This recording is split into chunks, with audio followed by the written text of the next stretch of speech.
IVM. It's story time.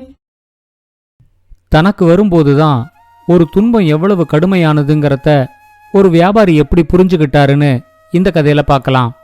இது வரைக்கும் நம்ம சேனலுக்கு சப்ஸ்கிரைப் பண்ணலைன்னா உடனே சப்ஸ்கிரைப் பண்ணி பக்கத்தில் இருக்கிற பெல் பட்டனை கிளிக் பண்ணுங்க. இந்த கதைகளை இப்போ நீங்க ஸ்டோரி டைம் தமிழ் யூடியூப் சேனல்லையும் IVM பாட்காஸ்ட் ஆப்லையும் மற்ற ஆடியோ தளங்களிலும் கேட்கலாம். ஸ்டோரி டைம் தமிழ் சேனலுக்காக உங்களுடன் ரவிசங்கர் பாலச்சந்திரன். கதையை கேட்கலாம் வாங்க. பனிமலையோட உயரமான பகுதியில் ஒரு சின்ன ஊர் இருந்துச்சு. அந்த பகுதியில் குளிர் ரொம்ப அதிகங்கிறதுனால மக்கள் தொகையும் ரொம்ப கம்மியாகவே இருக்கும். பெரும்பாலான மக்கள் ஆடு வளர்ப்பு தொழிலை செஞ்சுக்கிட்டு ரொம்ப ஏழ்மையான நிலைமையில இருந்தாங்க. ஒவ்வொரு வருஷமும் குளிர்காலத்தை தாக்கு பிடிக்கிறது அவங்களுக்கு பெரிய சவாலாவே இருக்கும். நடுங்க வைக்கிற குளிர்ல ஒவ்வொரு நாளும் இரவு பொழுத தள்ளுறதுக்குள்ள அவங்க ரொம்ப கஷ்டப்பட்டுடுவாங்க. அந்த ஊர்ல ஒரு பணக்கார வியாபாரி இருந்தாரு. அவரோட வீடு மத்தவங்க வீடு மாதிரி இல்லாம கல்லு வச்சு கட்டியிருப்பாரு. அதனால ஒவ்வொரு வருஷமும் குளிர்காலத்தை கடக்கிறது அவருக்கு பெரிய சவாலா இருக்காது. அந்த பகுதியில இருந்த துறவிகள் மேல அந்த பணக்கார வியாபாரிக்கு ரொம்ப மதிப்பும் மரியாதையும் இருந்துச்சு. ஆனா அவர் எப்பவுமே ஏழைகள் மேல ரொம்ப அக்கறை காட்ட மாட்டாரு. அந்த வருஷம் குளிர்கால தொடக்கத்திலேயே மற்ற வருஷங்களை விட குளிர் ரொம்ப அதிகமா இருந்துச்சு. இன்னும் நாளாக நாளாக குளிர் அதிகமாகிக்கிட்டே போகுமே, அதை எப்படி தாங்க போறோன்னு அந்த பகுதியில இருந்த மக்கள் எல்லாம் ரொம்ப கவலையோட இருந்தாங்க. அந்த பகுதியில இருந்த ஒரு துறவி மக்களுக்கு ஏதாவது உதவி செய்யணும் அப்படின்னு நினைச்சாரு. வசதி இருக்கிறவங்க கிட்ட பணம் வசூல் செஞ்சு அதுல கம்பளி ஆடைகளை வாங்கி ஏழைகளுக்கு கொடுக்கலான்னு அவரு முடிவு பண்ணாரு. ஒவ்வொருத்தர்கிட்டயா பணம் வசூல் செஞ்சுக்கிட்டு வரும்போது இந்த பணக்கார வியாபாரியோட வீட்டை அவரு பார்த்தாரு. எவ்வளவு குளிர் வந்தாலும் அதை தாங்குற மாதிரி அந்த வீடு கல்ல வச்சு நல்லா உறுதியா கட்டியிருந்தாங்க. வீட்டோட வாயில் பகுதிய பெரிய இரும்பு கதவு மூடி இருந்துச்சு.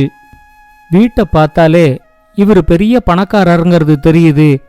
இவர் மட்டும் பண உதவி செஞ்சா ஏழைகளுக்கு கம்பளி ஆடைகளை வாங்கலாம் அப்படின்னு அந்த துறவி நினைச்சாரு. சுத்தி இருக்கிற பனி குவியலையும் பொருட்படுத்தாம கால் அதுல புதைய புதைய நடந்து வந்து வீட்டோட கதவை தட்டினாரு. வீட்டோட கதவுக்கு பக்கத்துல இருந்த ஜன்னலை திறந்து வெளியே யார் வந்து கதவை தட்டுறது அப்படின்னு பணக்கார வியாபாரி பார்த்தாரு. வெளியே நடுங்கிற குளிர்ல ஒரு துறவி நிக்கிறத பார்த்ததும் அவரு வேகமா ஓடி வந்து கதவை திறந்தாரு. துறவிய வரவேற்று அவர் தன்னோட வீட்டுக்குள்ள அழைச்சுக்கிட்டு போனாரு.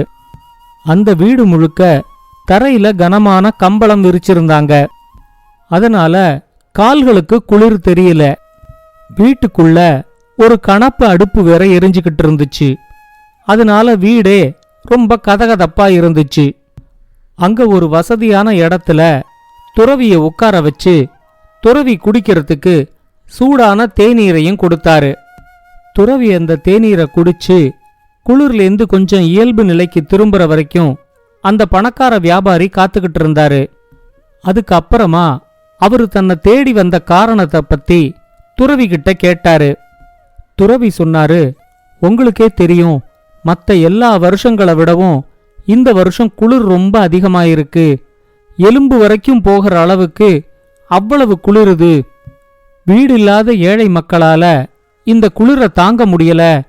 அவங்களுக்கு கம்பளி ஆடைகளாவது வாங்கலாம் அப்படிங்கறதுக்காக பணம் திரட்டுற முயற்சியில நான் ஈடுபட்டிருக்கேன். அது விஷயமாத்தான் நான் உங்களை பார்த்துட்டு போகலான்னு வந்தேன் அப்படின்னு சொன்னாரு. துறவி அப்படி சொன்னது அந்த பணக்கார வியாபாரிக்கு பிடிக்கலங்கிறது அவரோட முக மாற்றத்திலேயே தெரிஞ்சிச்சு.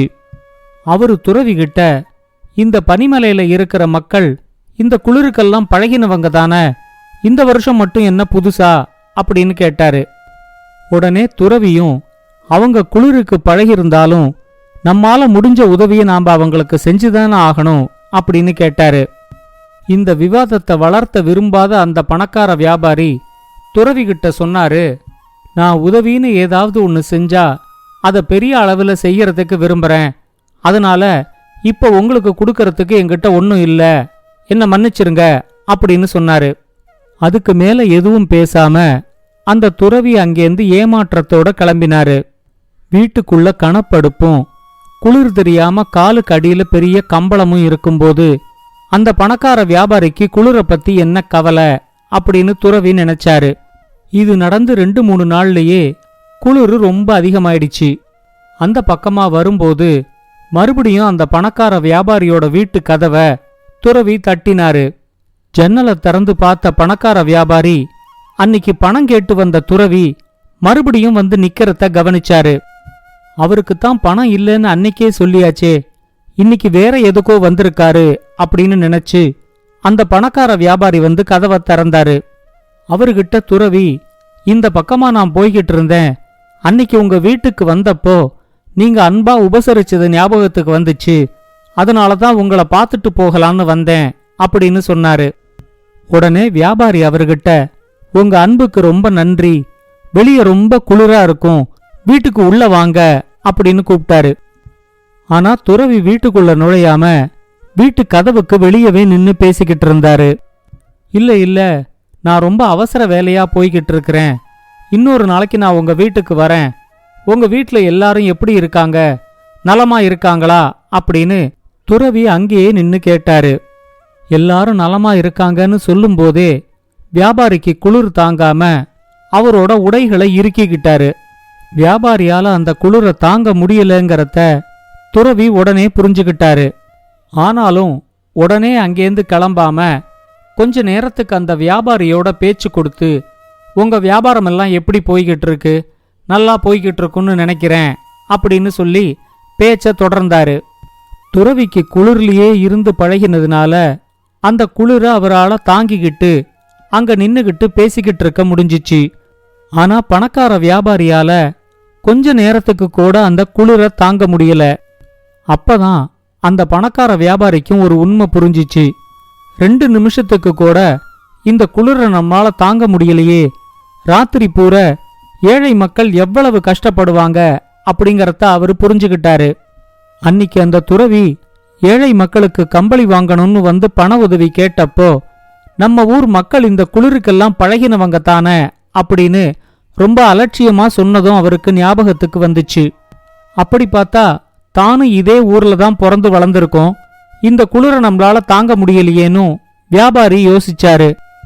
உடனே அவரு துறவி கிட்ட சொன்னாரு, நீங்க தயவு செஞ்சு என்ன மன்னிச்சிருங்க, குளிர் ஒருத்தருக்கு எவ்வளவு துன்பத்தை கொடுக்குங்கிறத இப்ப நான் நேரடியா புரிஞ்சுக்கிட்டேன்.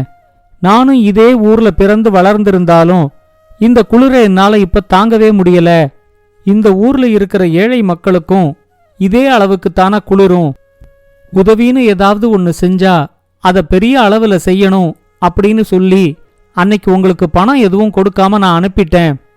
நான் பெரிய அளவுல செய்ய வேண்டிய உதவியே இதுதாங்கிறத இப்பதான் நான் புரிஞ்சுக்கிட்டேன், தயவு செஞ்சு நீங்க வீட்டுக்குள்ள வாங்க அப்படின்னு கூப்பிட்டாரு. துறவி இப்போ அந்த வியாபாரியோட அவரோட வீட்டுக்குள்ள வந்தாரு.